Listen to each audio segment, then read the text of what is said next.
eu cheguei na aeronave, a aeronave estava aberta, né? Já, o pessoal já tinha rompido a porta. E ao entrar na aeronave, eu me deparei com toda a situação. Como que estava o estado dos corpos quando o senhor adentrou a aeronave? Como que o senhor encontrou aqueles corpos? Exatamente.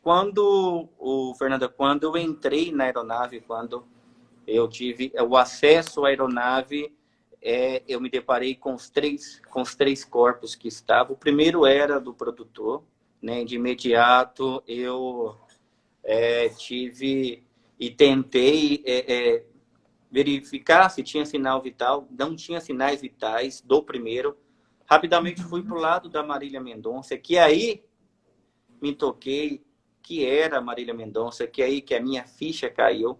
E aí, procurando igual sinais vitais da Marília Mendonça, infelizmente também já estava sem sinais. E mais à frente, no meio da aeronave, estava o tio dela. Foi rastejando até o tio dela, também procurando sinais vitais e também sem sinais vitais. Mais adiante tinha o pessoal, os pilotos, que também sem sinais vitais, né? E assim, quando eu estava dentro da aeronave, o que mais me chama atenção, quanto a aeronave danificou. As pessoas não fazem ideia, as pessoas não têm noção, porque Por fora, o assim, avião parecia estar intacto. Exatamente, o avião estava quase intacto, digamos assim, né? Quase intacto. E aí, quando entramos na aeronave, quando eu entrei dentro da aeronave, para vocês terem noção quanto estava perigoso esse atendimento, tive que entrar até amarrado, sabe? Assim, a gente teve que colocar corda, porque assim, em qualquer momento, ou a aeronave poderia deslizar, cair, exatamente. Ou seja, vocês tiveram ainda que ter esse cuidado com a própria vida nesse resgate, porque era um resgate extremamente delicado. Sem dúvida, é um resgate muito arriscado por toda a circunstância, combustível, querosene de aviação, o lugar que a aeronave estava, a região que a aeronave estava. Então, sim, tudo isso influencia. E foi muito, muito difícil o acesso. Mas, assim, igual a gente estava conversando mais cedo, né, Fernanda? Além de tudo, também sou fã incondicional de Marília Mendonça, né? Tu teve uma pergunta aí, se eles estavam de cinto. Essa é uma pergunta que sempre me perguntam. Eu não posso afirmar se eles estavam de cinto ou não. Porque quando eu adentrei dentro da aeronave, quando eu tive acesso à aeronave, que foi a única pessoa que entrou na aeronave, no momento não estava. Agora eu não sei se durante a queda esse cinto rompeu, se não estava realmente. Eu acho que isso é algo que só a perícia, os investigadores vão poder responder depois que concluírem, né, essas investigações. Fernanda. Mas agora vamos retornar ao interior do avião. Descreve para mim como que você encontrou os corpos. Eles estavam ainda em seus bancos ou eles estavam caídos? E eles estavam muito machucados? Entendi. O primeiro a ser encontrado foi o produtor. Ele estava no meio da aeronave, né?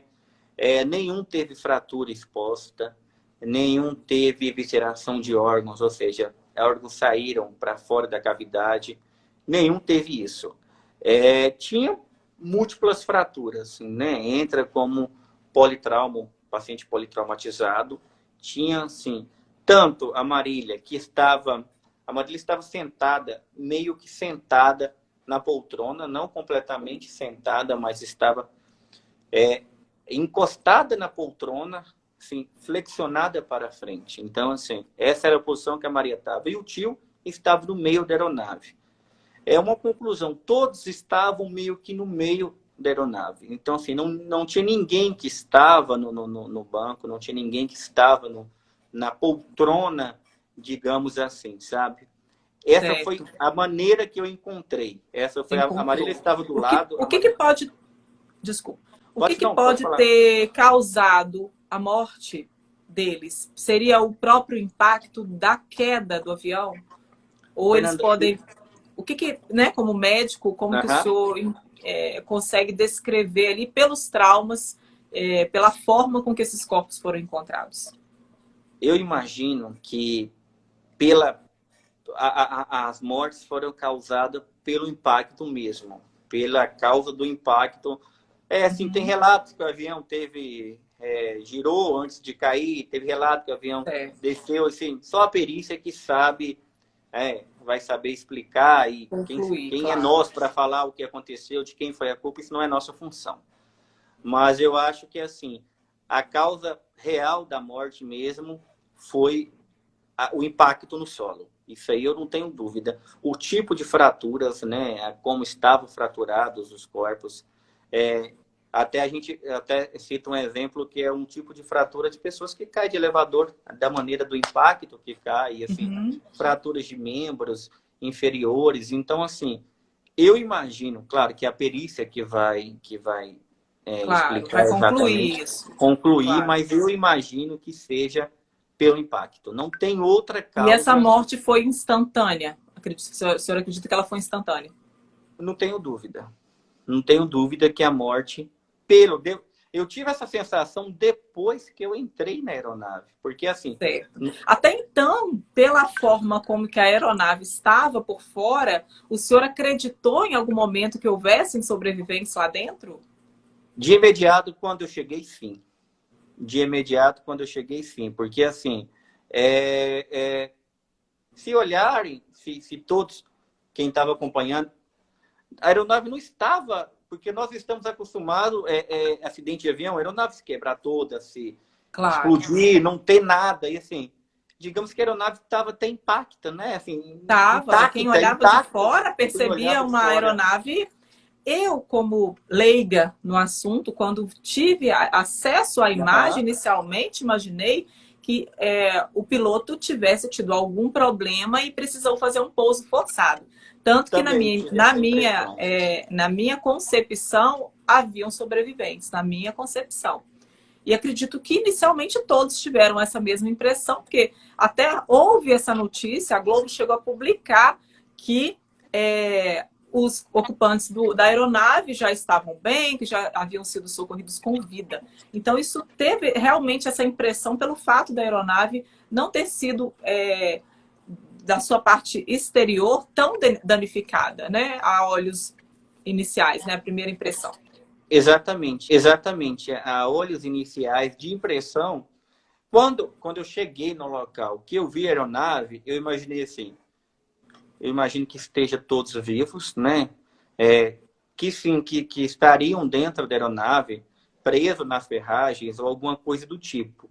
Mas eu nunca imaginaria pela aeronave, pela maneira que nós estávamos vendo a aeronave, que teria ceifado a vida de 5 pessoas. Para mim foi assim, um susto muito grande quando eu entrei na aeronave e vi o quanto ela estava danificada. Dentro da aeronave, que dá para ver o quanto ela danificou. O quanto, assim, malas da equipe toda, malas da Marília Mendonça espalhadas sobre os corpos. Você comentou comigo mais cedo a respeito do telefone dela, né? O telefone não parava de chegar mensagens, tocar. Exatamente. O telefone dela estava no solo, e quando eu estava dentro, eu retirei o telefone para passar para o pessoal, né, da polícia e do corpo de bombeiro. E, assim, o que chama atenção é que o telefone, não só dela, mas de outros, sempre tocando. E quando eu peguei no telefone para passar, que eu olhei para ver que era realmente o telefone da Marília, tinha mensagens: cadê você? Me responde, por que você não responde? E, assim, olha o quanto dói ler isso, olha o quanto dói e quanto é difícil ver isso. E aí entreguei para o policial, né, para o tenente. Mas, assim, o que chama atenção é também o telefone. Eu não sei se eles tinham tempo de pouso e esse tempo começou a não dar resposta. Extrapolar. Então, o pessoal começou a mandar mensagem. Mas, assim, foi um atendimento, assim, que ficará na memória de todos. De todos. qual foi o momento mais difícil dessa ocorrência? O que mais te doeu, aquele que você não consegue tirar da sua memória? O que mais te marcou? Quando eu entrei dentro da aeronave, que eu fui averiguar se a Marília tinha sinais vitais, que na hora que eu fui ver se tinha sinal vital, que eu olhei para ela, que eu levantei o cabelo dela, assim, ela, que aquele rosto na minha frente, assim, essa imagem foi a imagem que não sai da minha mente. Ali estava uma pessoa que eu sou fã, uma pessoa que eu admiro, que era um ídolo meu, assim. Essa imagem está bem fixa na minha cabeça. Essa imagem está bem difícil de sair.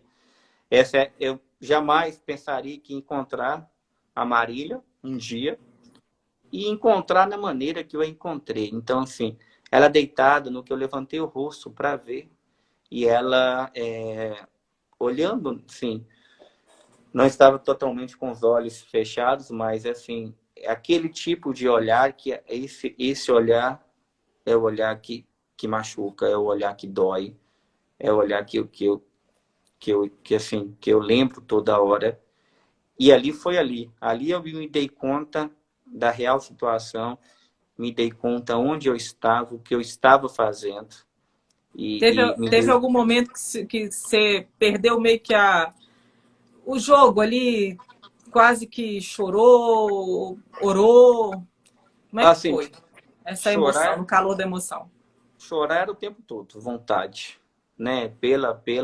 Assim, acima de tudo, não sou só um médico, mas também sou um ser humano. Sou um filho, tenho família, e assim, aquele momento ali, assim, depois que eu averiguei que todos estavam em óbito, não sei se alguém viu ou se alguma filmagem viu, eu sentei lá fora e colocava a mão na cabeça, assim, e olhava para um lado, aquele tanto de gente, olhava para o meu lado, assim, aquele cheiro de querosene, havia a aeronave na minha frente, as pessoas ali dentro, e aí, mas eu falava assim, dentro de mim, eu não posso chorar, eu não posso me fraquejar aqui, eu tenho que dar conta disso tudo, eu tenho que dar conta desse atendimento e, assim, pedindo às pessoas, pedindo ao Corpo de Bombeiro que, faça isso, a PM faça aquilo, faz isso, busca aquilo. Então, assim, mas ninguém sabe o que eu estava sentindo, o que estava dentro do meu coração, o quanto doeu. E, assim, você relatou para mim que você chegou a pegá-la no colo e ficou com o cheiro, o perfume isso, dela. O que acontece? Quando a gente entrou dentro da aeronave, quando eu entrei dentro da aeronave, para a gente ver, um perfume muito, muito doce e maravilhoso. E esse perfume, eu não sei se ele quebrou, se era perfume dela ou se estava, mas estava na roupa dela. E aí, quando a gente foi retirar, que foi para passar, né, para a marca, para passar, para retirar, ficou no meu colo e esse perfume ficou na minha roupa, né? E esse perfume, e eu fiquei sentindo esse perfume e, assim, eu até comentei com minha esposa, até falei que o lugar que tiver, ou quem estiver com aquele perfume é irreconhecível, assim. E esse perfume ficou na minha roupa. Para vocês terem, quando eu cheguei em casa, depois de toda a ocorrida, eu vim para minha casa, vim tomar um banho, minha roupa estava suja de sangue, suja de óleo, o cheiro daquele perfume, assim, a tristeza era tão grande, era tão assim, não tinha explicação, que eu comecei a fazer vômito, de tanta tristeza, de tanta angústia no peito, de tanta angústia no coração, mas assim, várias vezes, eu só pedi a Deus assim, Senhor, me dê sabedoria, me dê discernimento e me dê força para me conduzir esse atendimento, que não foi fácil. Não só para mim, mas para todos os profissionais. Para toda a equipe que participou, toda a equipe, quem estava assistindo. Então, era isso que eu só pedia. Senhor, me dê força para me acabar. E, assim, sempre preservar a imagem, sabe? Sempre preservar. E, assim, foram os atendimentos... uma tragédia nacional que não teve exposição. Não teve exposição de ninguém. Não teve exposição da Marília, não teve exposição de ninguém. E esse era de ninguém. E essa era a minha preocupação. E assim, eu tinha que dar conta daquele atendimento. Eu estava só no local, não tinha outro médico. Pedi apoio, veio aeronave de Belo Horizonte, veio aeronave de helicóptero de Valadares. Isso aí eu pedindo apoio de lá, pedindo apoio quando eu estava indo, determinado, eu não sabia de quem era. Fiquei sabendo que tinha caído um avião e eu pedi apoio à esquadrilha, pedi apoio ao BOA, pedi apoio à polícia. E assim, eu só pedia, Senhor, me dê força.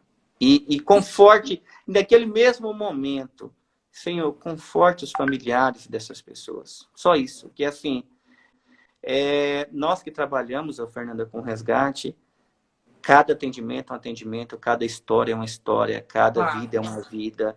E assim, ali tinha todo o contexto de quem você gostava, de quem você admirava pelo trabalho, e tudo. Então, assim, eu só pedia força. Força para Deus. Eu não podia enfraquecer, eu não podia fraquejar, eu não podia me dar o luxo de falar, tô cansado, eu tô todo machucado, tô todo esgotado, roxo, tô triste. Mas quando passou, quando você chegou na sua casa, fechou a porta, como é que foi? Aí eu não aguentei. Aí, quando eu cheguei na minha casa, quando eu fechei a porta, aí ele não estava o doutor Cleito que estava no atendimento, ele estava o Cleito, que é um Cleito normal, que tem família, que tem esposa, que tem mãe, que tem pai, que tem familiares, que tem amor pelo próximo, que tem respeito pelas pessoas, que tem respeito pela vida e admiração pelas pessoas. Então ali é o Cleito. Esse é o Cleito que é em qualquer lugar. Esse é o Cleito que não era o Cleito forte que estava atendendo, mas era o Cleito que estava ali em casa, que depois que passou aquilo. Então, assim, aí a gente não aguenta, né? E chora mesmo. Até hoje eu lembro da imagem, eu lembro da Marília, da maneira que ela estava, de como eu peguei ela. E assim, o que eu peço a Deus que me dê força para os familiares, né? Eu quero que as pessoas orem para as pessoas, para os familiares das vítimas, né? Isso que é a dor. Mas assim, o Cleito, quando chegou aqui, era um Cleito normal. Cleito que sofre, Cleito que sente dor, Cleito que chora. Não é o Cleito forte que estava ali. Não sei como que estava sustentado. Sei. Verdade, Deus, verdade. Espírito Santo.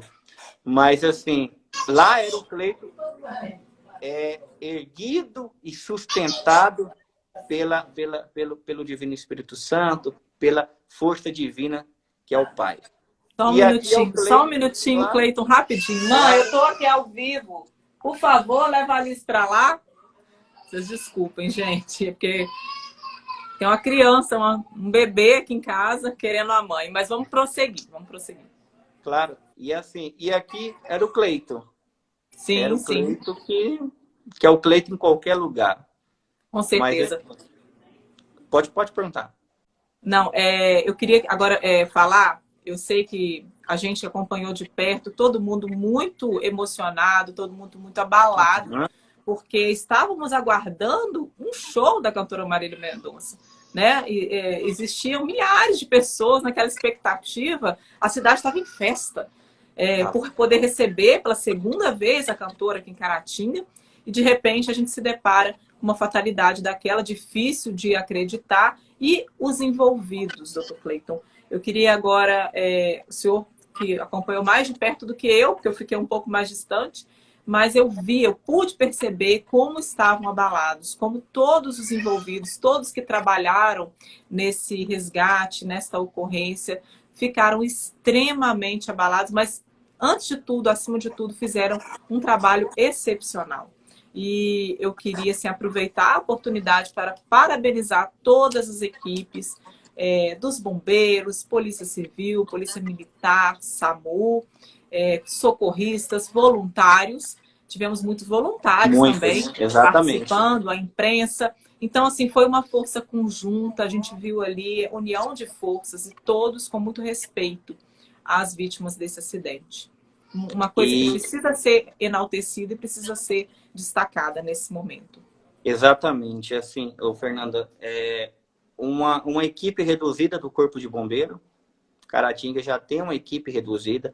Até parabenizo a equipe de Caratinga, parabenizo o Corpo de Bombeiro de Caratinga, a Polícia Militar, a Polícia Civil, todas as pessoas, o pessoal da Idibuporanga que estava dando apoio também, o pessoal da Medvida, os voluntários que fazem esse trabalho espetacular nas BRs como voluntário né? E tava todos apoiando ali. Então, assim, era visível. Eu olhava no rosto de cada um e via o quanto a tristeza estava, assim, o quanto era triste para todo mundo. E o que eu falei, se tinha alguém que tinha que coordenar e manter a equipe, tinha que ser eu. Então, eu só pedia a Deus. Só pedia força e foi o que foi. Infelizmente, não é todos os dias que conseguimos, né, ter atendimentos e ter glórias e finais felizes, mas